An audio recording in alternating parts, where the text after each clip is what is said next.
Welcome to Peoples and Things, a podcast about human life with technology. I'm your host, Lee Vinsel, an associate professor of science, technology, and society at Virginia Tech. You can reach me with comments and suggestions at leevinsel@gmail.com or on Twitter at STS_news. I would love to hear from you.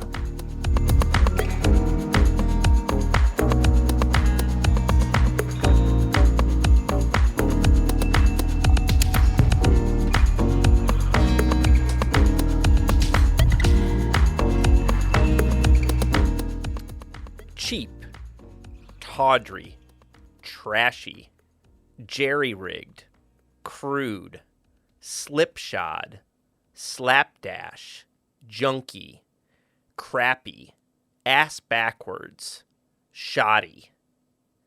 Each of these adjectives lives somewhere in the vicinity of each of the others, but each has its own history, its own trajectory.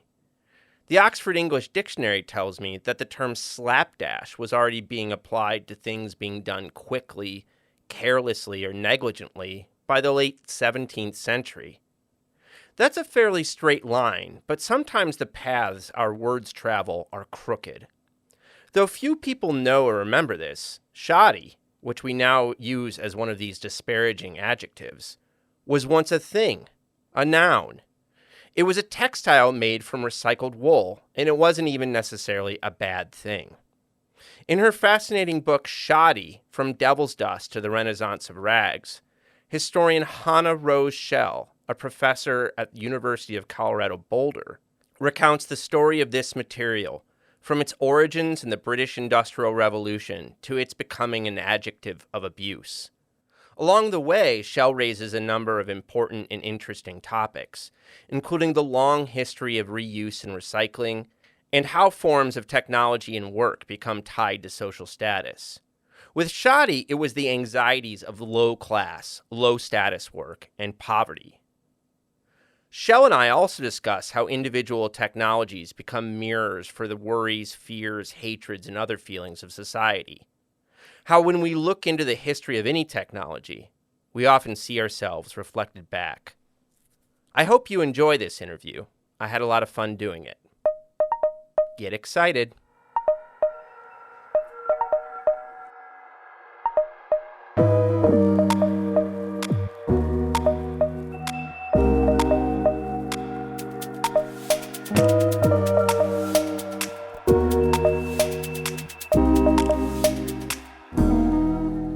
Hanna, thanks so much for taking the time to talk to me today. Thanks, Lee. It's a pleasure to be here. I really enjoyed reading Shoddy. When you talk about it with strangers or have to introduce it to a new audience, how do you explain what the book is about and what it was trying to do? Well, that's a great question. So actually, I'd say the answer to that question really depends a lot on where I am, because with something like shoddy, even like the word shoddy, when you say it, what it means to people at the outset really depends a lot on where they are. So certainly in terms of introducing the project in most places in the US, and I'll say, oh, I'm working on a book about shoddy, and they'll say shoddy, and I'll say, yeah, shoddy isn't what you think it is. You think it's a word an adjective that just means, shoddy work or like a bad job, but actually it's a noun that refers to this really seminal material that speaks to the history of recycling. But, it's a different story if I'm in the UK. In the UK, where shoddy, this thing called shoddy originated, a lot of people there actually already have a context for thinking about this thing called shoddy as a material thing. So they have a different access point already to the topic. Explain it in the basic sense, like for the audience, what is shoddy in this old sense and not like the more recent sense where it means cruddy or bad work. What is shoddy? Got it. Okay, so shoddy, although initially we all think about it in terms of being like low class, kind of an adjective, initially shoddy was not just an adjective, it was a thing. And shoddy kind of came into existence in the early 19th century as a material entity. And it was a material entity made out of two different kinds of wool products. One of those wool products being the kind of detritus, the leftover materials, the clippings from the new wool industry in England. And on the other hand, the kind of shredded up leftovers of old collected woolen clothing. Mm-hmm. So shoddy was a material kind of made out of woolen waste, which then went into the production of new kinds of clothing and textile goods. Mm-hmm. And earlier, you wrote a book about camouflage and photography, which is another book I really liked. So, how did you start working on Shoddy as a project?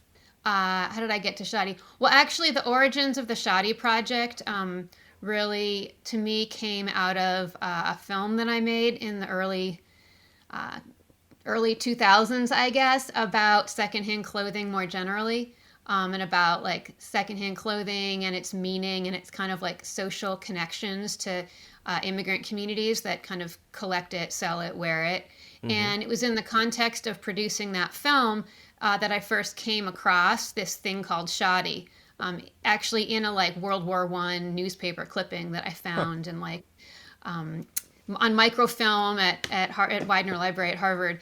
And I found this term shoddy used in the context of secondhand clothing that's been shredded um, to make like a new thing. And Mm-hmm. it just totally stuck with me. And I like printed out the article and put it on my board. And it took me a while to like professionally get to the point in my career where I could come back to shoddy and Yeah. kind of explore that. But that's where it came from. Conceptually, it's like connected in a certain kind of way with my camouflage book and the camouflage project, Mm-hmm. um, which I can also address. Yeah. Well, I want to talk about that for a second. Sure. That sounds interesting. Yeah, absolutely. So I'd say actually the things that to me were really seem kind of connected is I got really interested first in secondhand clothing Mm-hmm. and the kind of meanings and that get kind of wrapped up in secondhand clothing and ways in which like identity and the way that the body's presented ends up being informed by secondhand articles, all different kinds of articles. And that seemed to me kind of really interesting in relation to camouflage in animals, Hmm. in terms of just this idea of the skin and of the surfaces of the body or of the animal body, and how they are crafted and kind of recrafted on the surface, whether through kind of textiles in the realm of humans or kind of furs and skins in the Yeah. case of animals. And then, in the camouflage project, I ended up kind of moving from the idea of camouflage as something that evolves on the animal body to something that's more a set of human technologies, Yeah. a set of kind of human strategies for creating and crafting a cloth body that I don't know. Now I'm like in a brain fart mode. No. No. No. I um, mean, you're talking about kind of like how it goes from being this animal evolved thing to a human technology, basically. yeah, it goes from being like an animal evolved thing to a human technology. Yeah. Camouflage does, and I guess I also started to think about like secondhand clothing and textiles in general as being this human technology Yeah. that ends up really like playing a part in the way that we present ourselves, um, Yeah. and more generally, like in the way that capitalism works, or the way Yeah. that um, the way that all sorts of things work. Yeah. I mean, I've always taught not just textile manufacturing technology, but clothing as technology, and I feel like your work really draws that out better than most. Because I think we always, when we talk about technology and clothing, we're usually just talking about the stuff that makes it, but you really draw attention to the clothing as a technology too. For sure. I mean, I think clothing is definitely a place where really brings out the relationship between technology and the self, and between, the relationship between the construction of identity and the construction of tools that transmit meaning, transmit materials, and I definitely think that in the case of shoddy, which is this like secondhand textile material that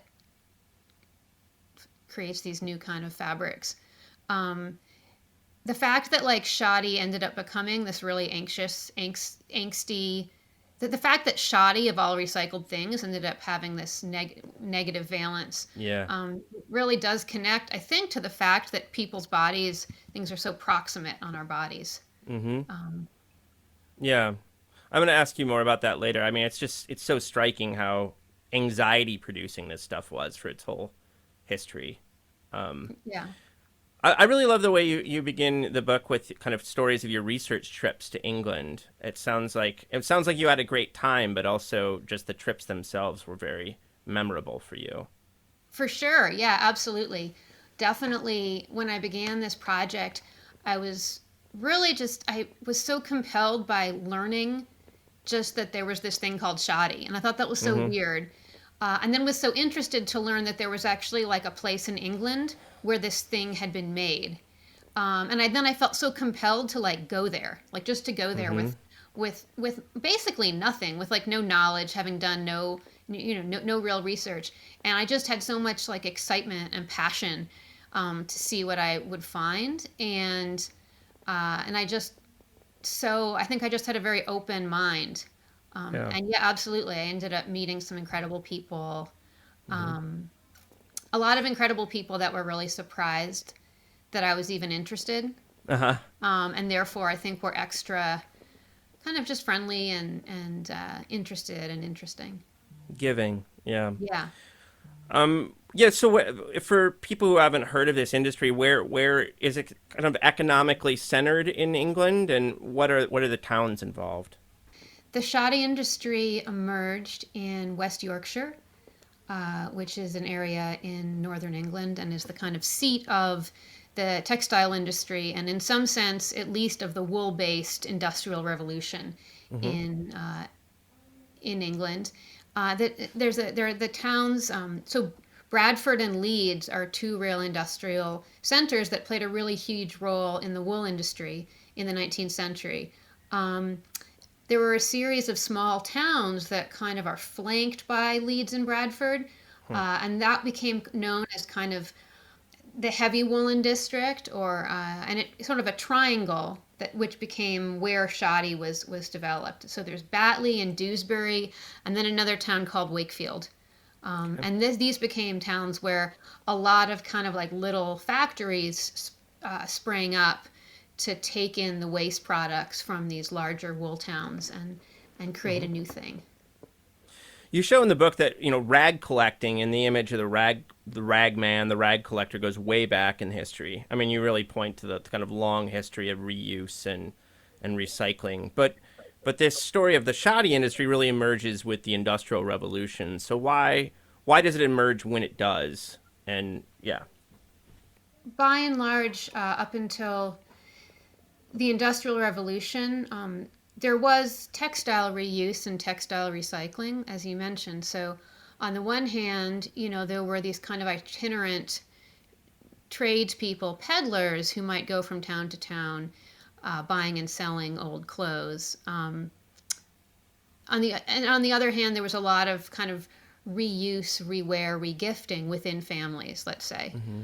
And on the third hand, wool waste would have been, was used as fertilizer sometimes. It would just be dumped in people's yards, in one's own yard, let's say, to help fertilize flowers or as a fertilizer.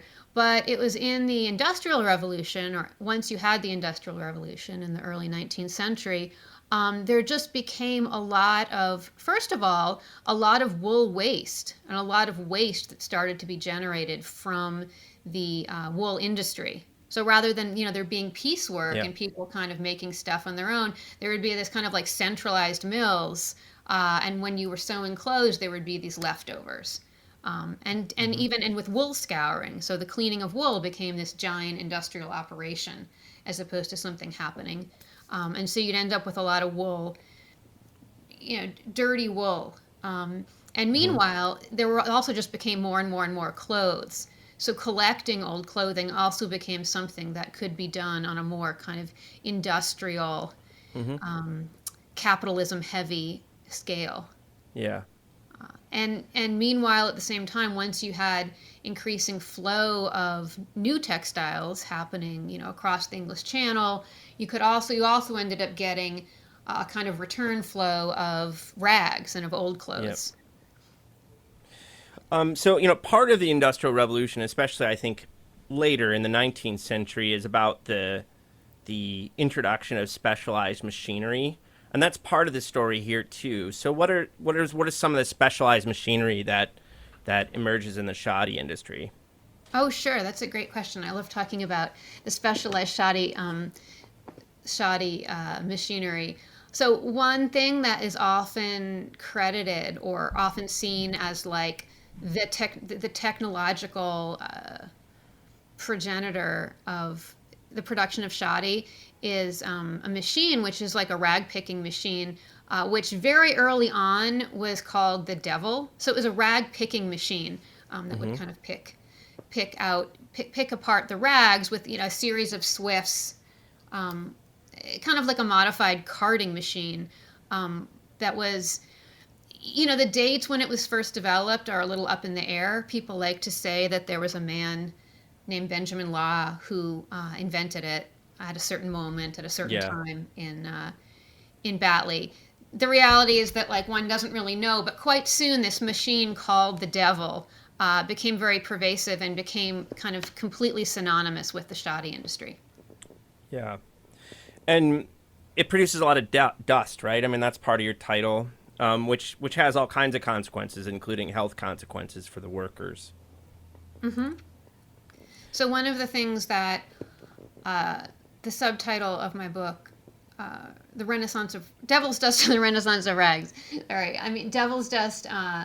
So the shoddy industry does produce a lot of dust, um, and I think that, well, a few things. So one is, yes, absolutely, the dust produced by the shoddy industry is and was dangerous and causes all sorts of respiratory diseases. As is the case with a lot of aspects of the textile industry. Yeah. Um, but it certainly did end up adding to the association of shoddy with a kind of dangerousness, right? And a Yeah. kind of low value. So devil's dust became a kind of moniker for actually not only the dust produced as the kind of waste product of the rag shredding process, but Yeah. actually also began to be associated with the very shoddy materials that were being produced. Mm-hmm. Devil's dust, obviously referring to this machine called the devil, Right. but also then kind of beginning to grant shoddy in general this kind of like negative Mm-hmm. and somewhat malicious connotations. Yeah. Yeah. I think you cover this really well in the book. You're right. The notion that the shoddy machinery was somehow morally suspect proved hard to quell. So why did it become morally suspect? Why does that emerge?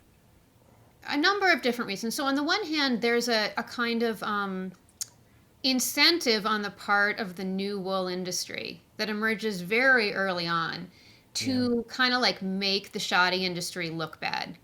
Mm-hmm. Because the shoddy industry potentially kind of undercuts their market.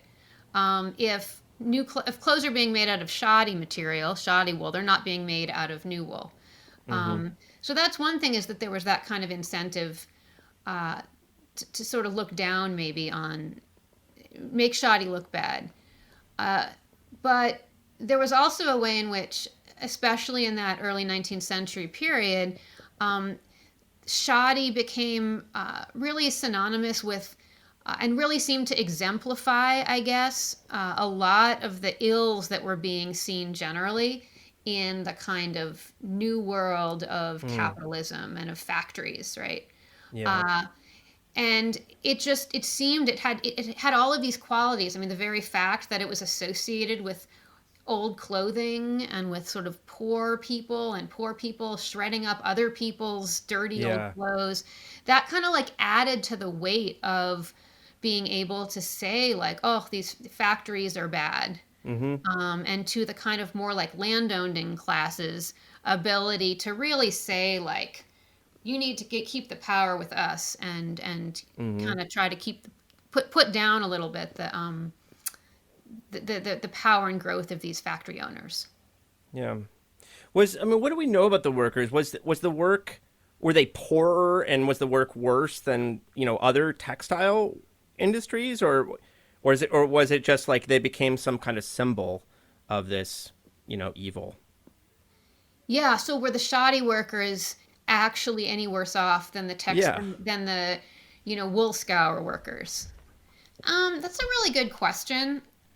I kind of feel like the people that lived in certain towns would end up working in the shoddy industry.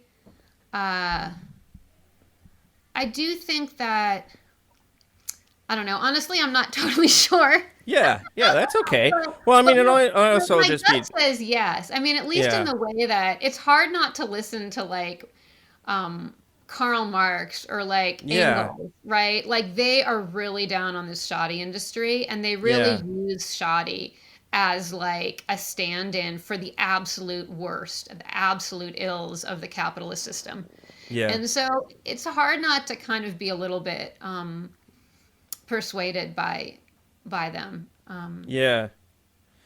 No, I mean, it's amazing when you go through that first chapter, Act One, and you're showing these kind of famous 19th century authors and politicians like Thomas Carlyle and Marx and Engels and Benjamin Disraeli, who are using this industry as kind of like an example in their writings.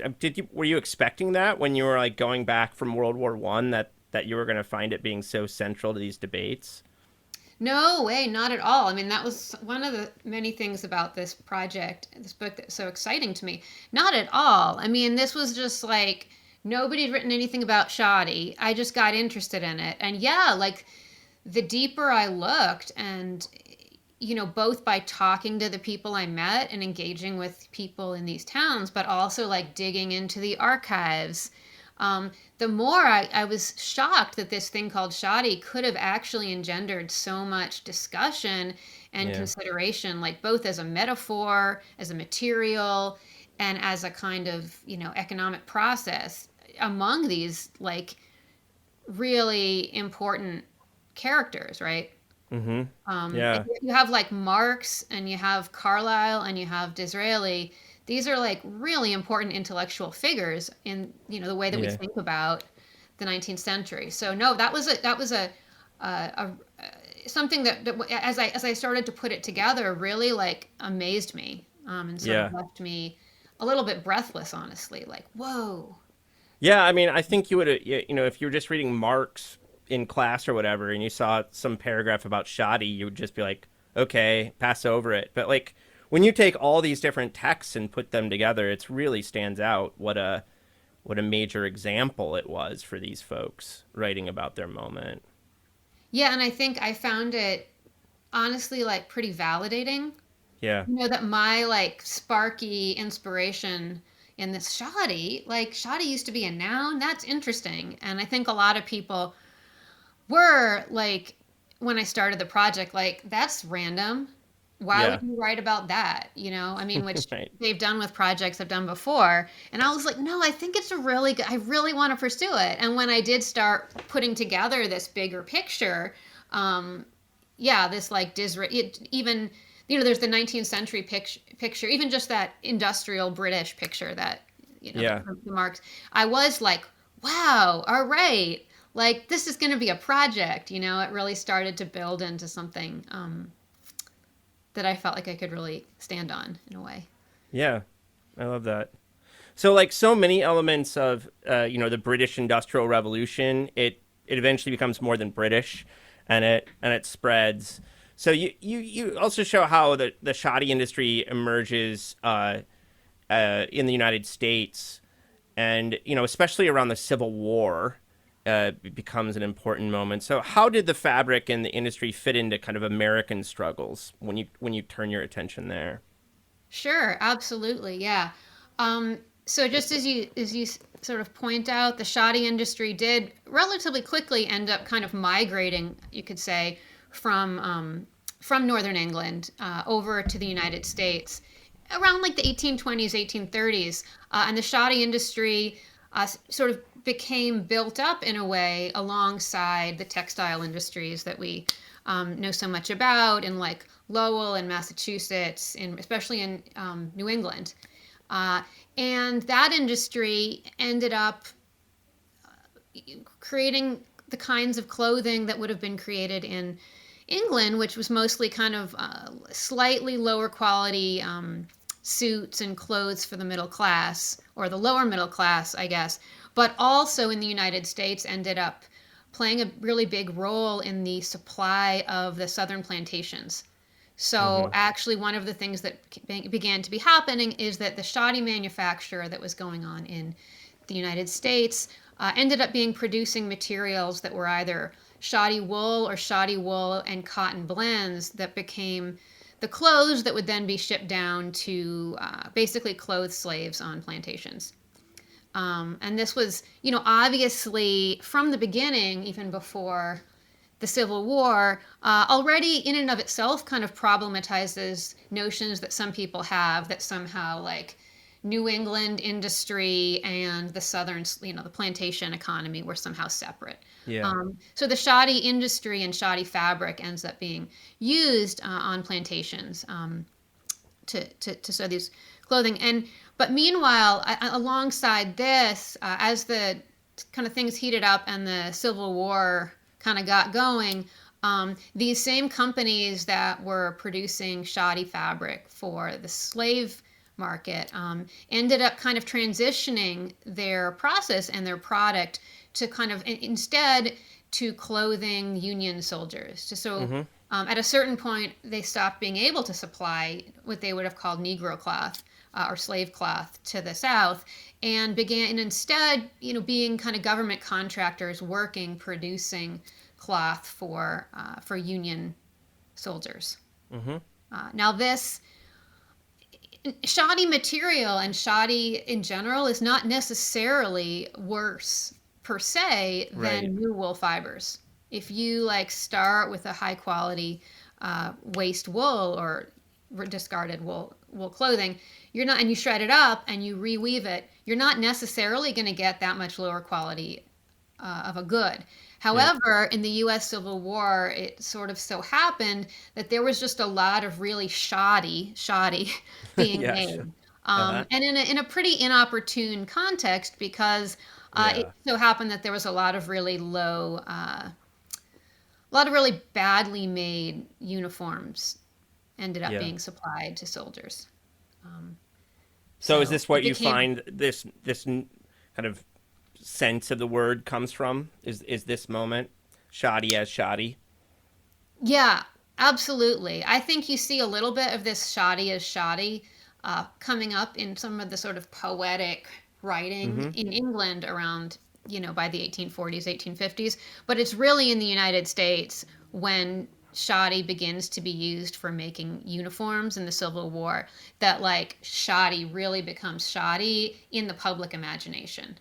Yeah. Because the Civil War is like this era in America where there's so much kind of newspaper coverage, a lot of images, a Hmm. lot of newspapers circulating with reports, and there just started being a lot of accounts in the news of really bad uniforms. So if Union soldiers wearing uniforms that just kind of powder away, like Yeah. melt off their bodies.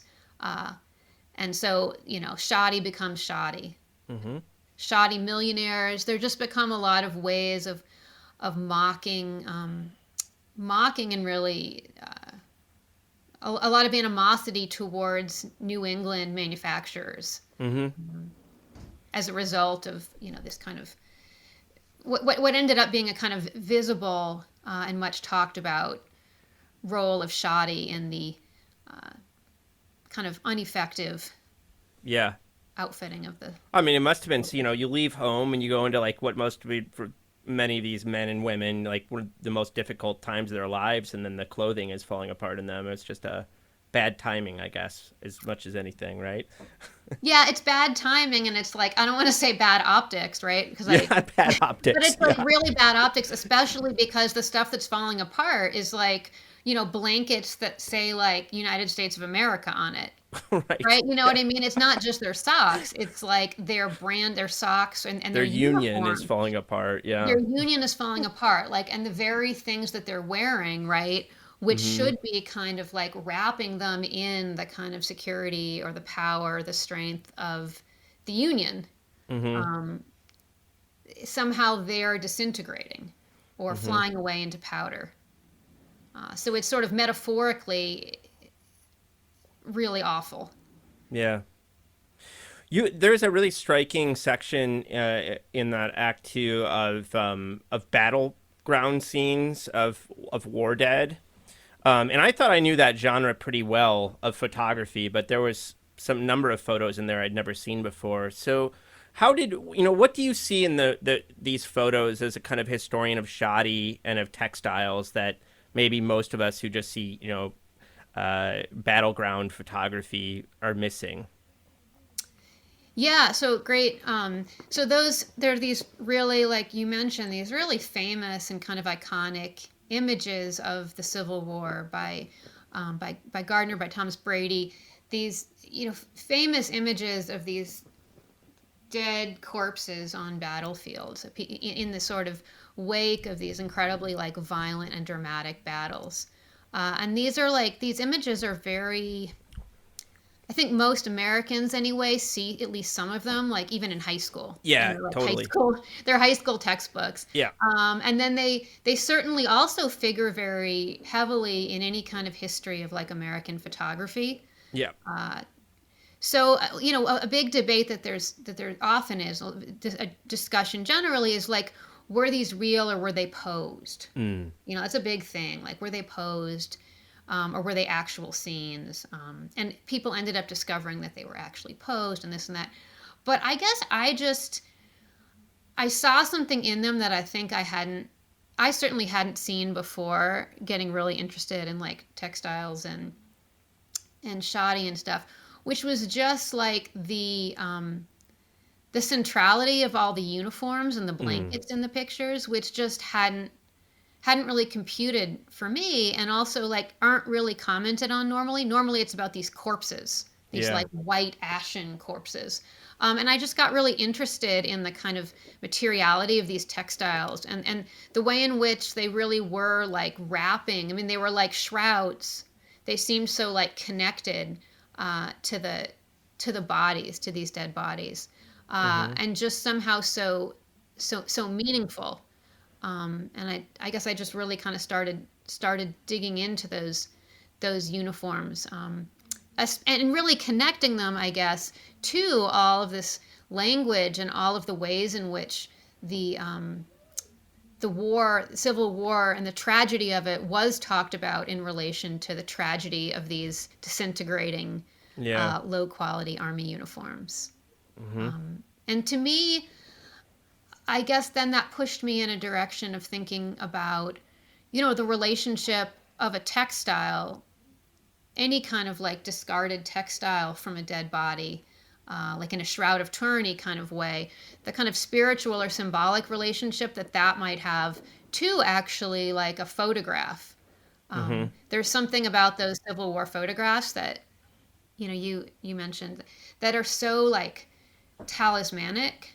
Yeah. They're not just photographs, right? They're kind of like symbolic. They're part of a whole national discourse Hmm. about death and memory, and so I began to kind of think about the relationship between discarded uniforms from dead bodies and the photographs that end up being taken of them and Hmm. disseminated.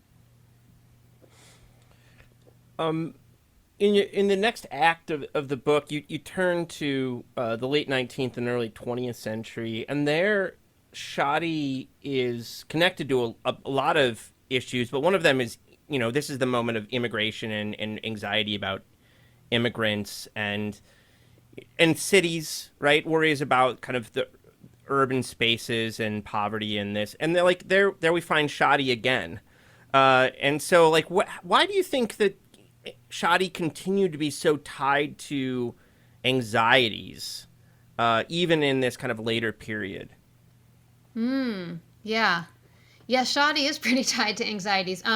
So, I think shoddy, I think in many ways the anxieties surrounding shoddy only heat up in this later period. Mm, This later period sees the emergence and the kind of vindication of germ theory.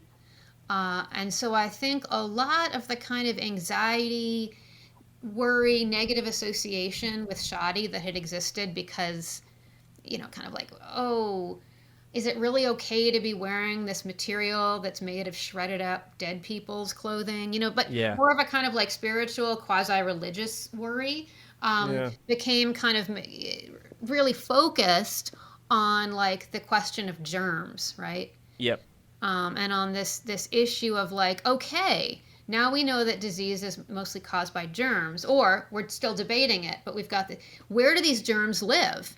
yeah, Do these germs live on old clothes? And if so, like that's really a source of anxiety. mm-hmm, So I think that late 19th century period is when there's really like a kind of sharpening of focus on rags and on shoddy as being possible conduits of disease with a kind of like actual mechanism in mind. mm-hmm, Um, and that happens to coincide in the American context with the kind of real ratcheting up of immigration.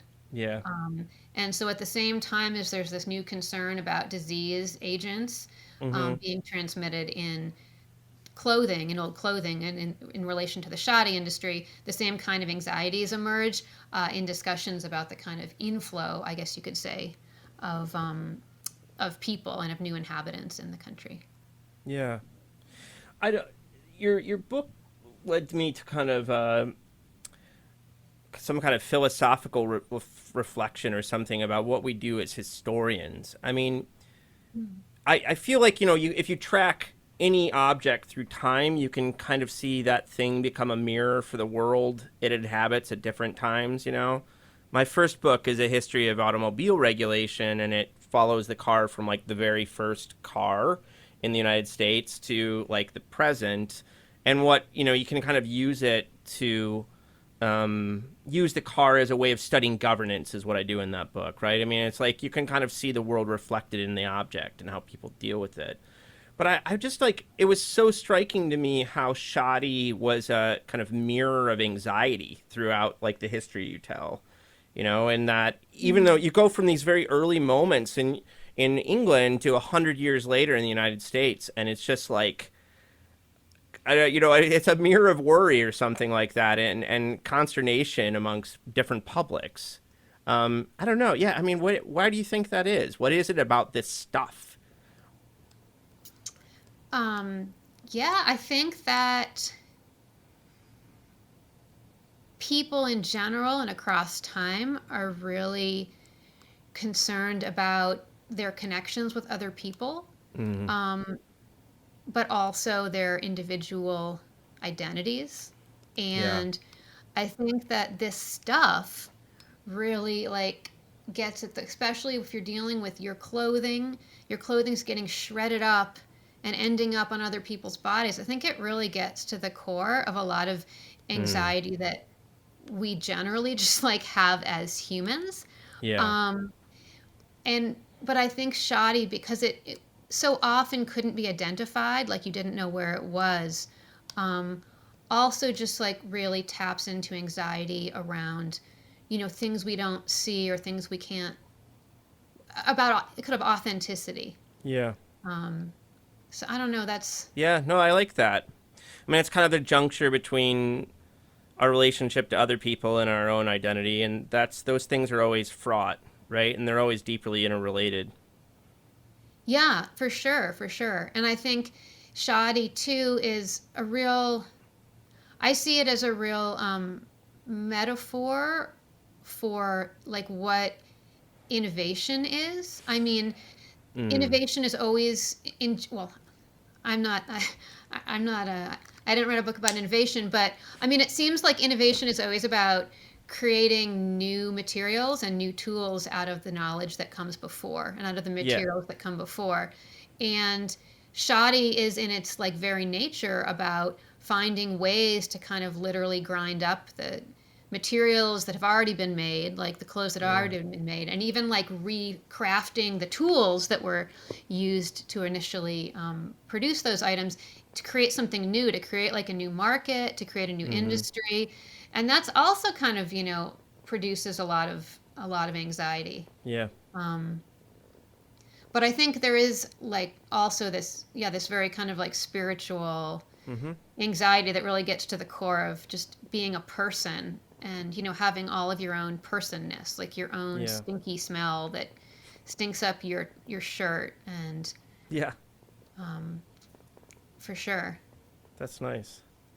So your epilogue, Shoddy Renaissance, deals with the legacy of the shoddy industry in places like West Yorkshire, where the industry lasted, late 20th century, and you even find these kind of agricultural fertilizer heaps to there's a great photograph of one of them. So what would we expect to see? What are remnants of the shoddy industry left over that if we visited these places, we might actually see it if we were tuned into these things? So I right now, as the wool industry has kind of gone from England, and in fact, the textile world in general has been so overtaken with synthetic fibers. In general, this like original thing called shoddy, there isn't that much of it because there isn't actually that Mm. much old waste, or at least there isn't that much wool shoddy. One of the things that's really remarkable, though, and I think is like a testament to this whole idea of like shoddy is actually like a productive metaphor Yeah. for moving forward in the world, is that this like still pretty depressed region in northern England, where they used to be making shoddy from wool waste, now has all of these kinds of shoddy related industries. Hmm. So right now, even though the wool industry's gone, there is a lot of industry that's kind of connected to it, a kind of next iteration, which involves collecting secondhand clothing, mostly synthetics at this point, from Mm-hmm. all over England. And then they get shredded and ground into, well, what I call shoddy, Mm-hmm. what they call flock. So Hmm. they don't necessarily refer to this as shoddy, but it's like ground up secondhand clothing, which then becomes actually, carpet, padding, Okay. moving blankets. And in that region as well, there's currently a pretty active bedding industry. Mm-hmm. Um, and that's also kind of connected to this latter day shoddy Yeah. type industry, because a lot of this flock material ends up being turned into kind of mattress padding and going in the Yep. inside of And you show that. mattresses. Yeah, that goes way back too. In your book, you show that mattresses and such were Yeah, I mean that's a one of the source of things. anxiety. Yeah. Totally. A lot of people in the United States and Europe probably don't think about the market for secondhand clothing beyond like maybe going to Goodwill or thrift stores, especially as young people. But in the film you made with your co-director, Secondhand Pepe, it really disabuses us that the idea of this market has somehow disappeared, right? And you're talking about it now. You were just talking about it, how it's kind of spun off in Yorkshire, but your film really focuses on Haiti. So if we kind of zoom out from England and the U.S., like what is the market for uh, secondhand clothing look like in the globe today? Yeah, so one way to get into thinking about like the vastness of the international secondhand clothing industry is Yeah, to really like start from the point where I think a lot of us might, which is when we donate clothing to an organization like Goodwill. yeah, And I think sometimes there's like a general assumption, or at least there has been for a long time, that when you do that, you're giving your sweater to Goodwill, and Goodwill's going to just like find a nice person to give it yeah, to. Right? There's right, somebody who needs it, and you don't know where, but maybe they're going to be on like the other side of your neighborhood, yeah, or they're going to be on the other, another part of the city. You just don't know. At a yeah, homeless shelter. The reality is that that is very, very, very, very rarely the case. huh, And even when you donate that article to Goodwill, it's also very unlikely that it's even going to end up on the shelf for sale at your local Goodwill. Yeah. Um, what's much more likely to happen is that it's going to become part of like masses and masses and masses of donated secondhand clothing, which will then be sorted somewhere in the U.S. normally, or sorted, baled into different categories, Mm. and then shipped in giant bales like all over the world. Mm-hmm. And so different markets will be found for different kinds of goods. There'll be Mm-hmm. like the mix of clothing that's meant for West Africa and the mix that's meant for Russia. Mm-hmm. Um, and these, whereas in the United States, a lot of this begins with like a donation that goes to charity organizations or nonprofits. Pretty soon after you give those clothing to nonprofits, there ends up being a middleman, who's a Mm-hmm. for-profit company, and then there might be several layers of middlemen or middle people, Yep. that kind of end up, and you end up with the clothing being sold potentially in a small village. Uh, well, in terms of the clothing I traced in Haiti, Mm-hmm. or somewhere else. But the sort of initial act of charity or giving, um, ends up being just the first step in a huge, what ends up as a huge international Yeah. trade. I imagine these bales, for some reason, I think of like commodities like coffee or tea where there's like different grades or something. How do you know how they like categorize these different bales? Like, what is the basis of that?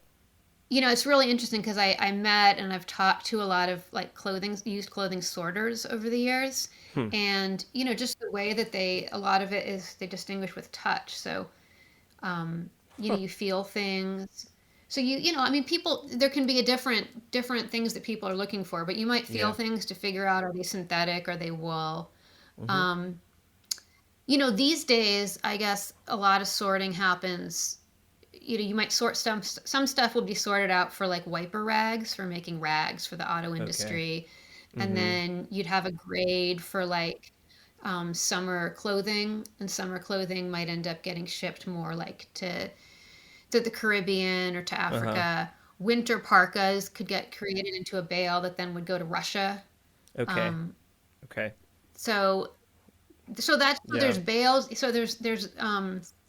So that's like more like in relation to geography. Yeah. But there's also grades in terms of quality. So you might have Hmm. T-shirts that are like grades one, two, and three. Okay. Grade three T-shirts might end up going to a different market than some other ones. That's really interesting. So what's up next for you? What's your next project? Well, great question, Lee. I asked So this. one thing is, Go ahead. yeah, no, it's a really good question. I'm working on two projects right now. So one project is about developing the Shoddy book. Mm-hmm. Um, I made a lot of film while I was Yeah. researching the Shoddy book, which is separate from, the material that was in that my secondhand Pepe movie. So Mm-hmm. one project I have is developing and incorporating some of that material to create a more like multimedia, and kind of time-based Shoddy project. Mm-hmm. So that's kind of one thing that I'm working on right now. The other thing is that I'm working on a project about a astronomical observatory in the Rocky Mountains, a kind of mysterious and abandoned astronomical observatory that was created in 1940, and just had a mysterious and miraculous life, Huh. that taps into all of these. Yeah. And did you stumble on that just because that's where you live and became aware of it, or? Oh, the new project. Yeah. So yeah, the new project's really cool. I yeah, I kind of stumbled on learning about this observatory. This observatory was actually was the first coronagraph built in the United States, and it was built by somebody who ended up becoming, one of the founders of climate science. I'm one of the first people to really like see or foresee problems of climate change. Mm-hmm. And I became really fascinated by him. And he had come from Cambridge. He was a Harvard graduate student that kind of got randomly sent out to Colorado by his dissertation advisor. And I think, I just got very wrapped up in the story of his drive across the country and the romance with his wife. And I think I just began to really like connect with his journey. And somehow then started digging into this observatory, in the same way that maybe I did with that article about Shoddy, and just having it really open up an interesting world. That's awesome. Yeah. I look forward to seeing you develop that. Yeah, there's I did an article about it in Technology and Culture last year. Cool. All right. Well, people should definitely check that out. Yeah. Well, thank you, Hanna. This has been a great conversation, as I knew it would be. Thanks so much for your time today. Sure. It's been my pleasure. It's been great to chat. I really enjoyed it.